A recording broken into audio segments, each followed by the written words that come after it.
Well, this is a great honor, and I like to start first with my mother. She was very instrumental in what I have become today. She passed away right before Christmas at the age of 92. But I can imagine what was going through her head when the doctor presented her in 1949 with a bouncing baby boy. She was a church house school teacher, and believe it or not, she taught me every day of my life. And from that teaching, I learned responsibility. And I learned responsibility because she put me in charge of my 6 younger brothers and sisters. And I want to thank them tonight for being almost the Brady Bunch, if you know what I mean. Because if anything went wrong, I was responsible. But that gave me the leadership skills that I have today. Also, I want to thank my father, who is here tonight. He is a World War II veteran, and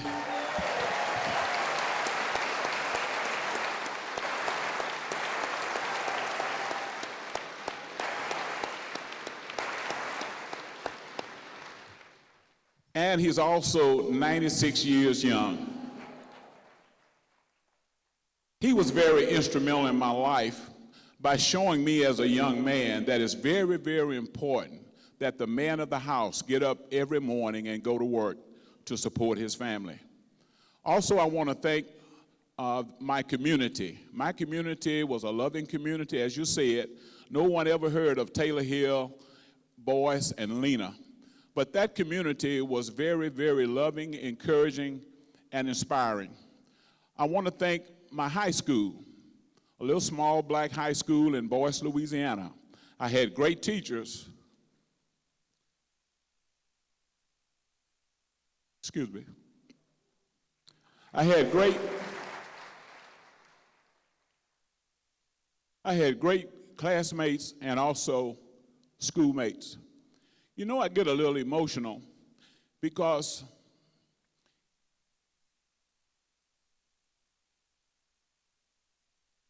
excuse me now.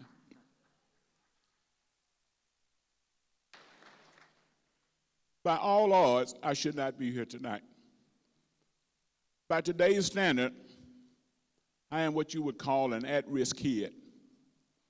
But because the love of my community and my family, I was able to make it. I want to say to my college, went to a small college. Some of my college classmates are here tonight. We were a small school, but we were a family, and we still are a family today. I'm quoting you here. Pardon my interruption, go ahead. but I'm quoting you here. And this is very meaningful to everyone in this room, I believe. I'm quoting Coach Smith. Kids don't care what you know until they know that you care. How have you turned those words into action? Well, when I walk into that classroom every day, my students know that I'm there for them to be successful.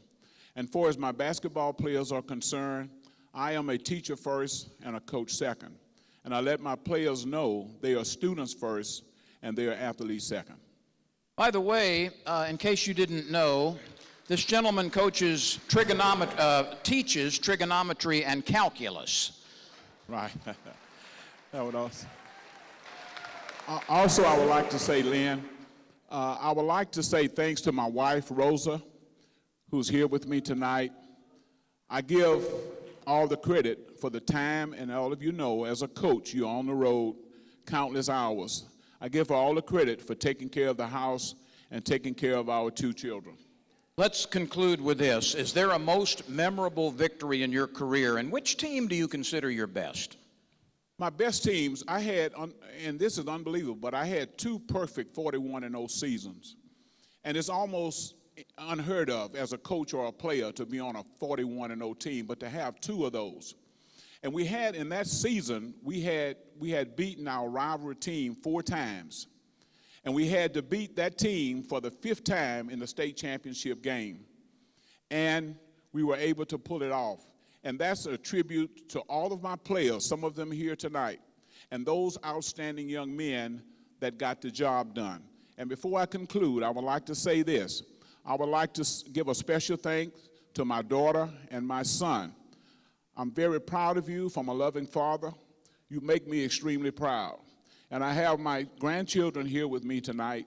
Jacoby, who's a star basketball player at Alabama State, Cassidy, and my little one, Cameron. You all make me a proud grandfather. Thank y'all very much. Ladies and gentlemen, 2019 Louisiana Sports Hall of Famer, Coach Charles Smith.